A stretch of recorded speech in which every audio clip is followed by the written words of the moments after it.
Hello everybody, Jordan over here from DriftLead. I got a nice piece of content, nice idea and topic for every one of you watching on the other side of that lens. Crafting compelling carousel ads on Facebook, best practices and tips. This is a great piece of content that we have written up on the website right now. The idea is having your messaging tailored to how you have your product positioned for a certain audience or buyer persona. This is marketing 101, and the most basic thing is product positioning, product messaging. You have to figure out who your buyer persona is, what are some of the pain points, the UVPs that they're looking for, and crafting compelling copy to make them want to engage with that content to then obviously either convert or purchase your product. So in this case here, obviously sort of remapping things and having things from digital space, which is in essence right here, Facebook. So before we can get an idea of what to write in that copy, let's get an idea of what a carousel actually is. So within Facebook, if you're scrolling down your news feeds and you're seeing posts from your friends,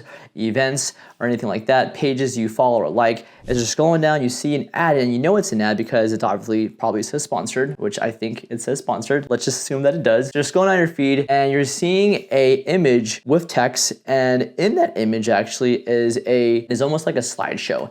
It is your copy, and there is a spot right beneath it that is actually your carousel. And the carousel allows you to move left and right to sort of scroll through and see different images within one post. So rather than having one static ad that is stuck and fixed on one image, you're having a carousel that gives you several options of what you want to put into there. All depends on what you want to have in your ad. Let's say you have, or actually, you know what? Let's say it's Barbie. You're dropping the Barbie collection and you want to showcase different products in that collection. If there are a ton of products, obviously it's going to be really hard to have all those products sort of fitted within one static ad. In addition to that, because you have so many products in one image, it's hard to focus on everything within that actual static ad. With a carousel ad, you can actually have one image per box, and then when the user is sort of, I guess, excited or they like that one first image and they want to see what's next, they can scroll down to the next one and they have tons of products or images to scroll through in that carousel based off of what they have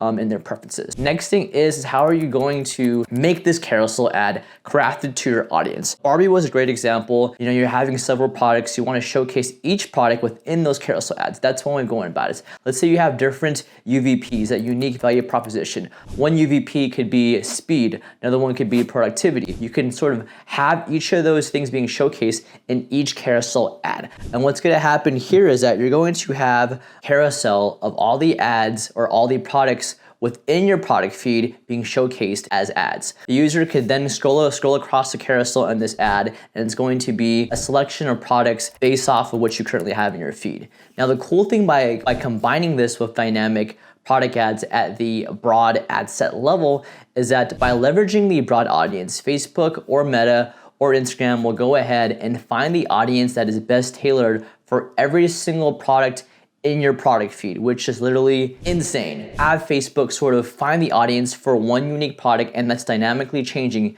using their AI. Because it is a dynamic product, obviously you're gonna be able to use the elements within your product feed. So you can have headlines unique within each carousel. You could have a unique headline for the product, the call to action, which in most cases will be shop now, linking directly to the product details page, which is also awesome. You can sort of imagine how things are working right now and how amazing this is, because now you're having a dynamic ad that is changing the images within the carousel that is unique to millions and billions of people across the world, where each of those actual ads within the carousel have a unique image, a unique title, which is your product title, and a unique call to action, which is that product details page for the user, so that when they're clicking on it, and let's just go through the user journey real quick. They're scrolling down their timeline, they see a carousel ad, they scroll across the carousel, and maybe on the third spot there is a necklace that interests them.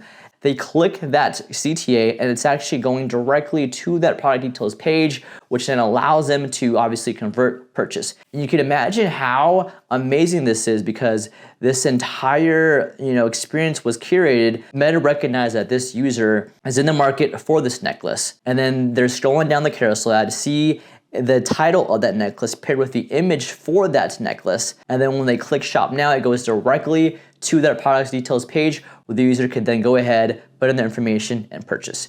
And the crazy thing about all this was that it was completely dynamic. You didn't have to individually, create this ad. It was all dynamic. But those are my biggest tips and what we do over here at DriftLead by sort of leveraging carousel ads and that dynamic ads approach to really help push our overall revenues and our ROAS for some of our e-commerce brands. But if any other questions, if you have any problems with your feed or anything in terms of carousel ads and dynamic ads and all this stuff, feel free to shoot us an email, message us over here at DriftLead. We definitely want to help out. But other than that, again, this is Jordan. I'll talk to you soon. Take care. Bye.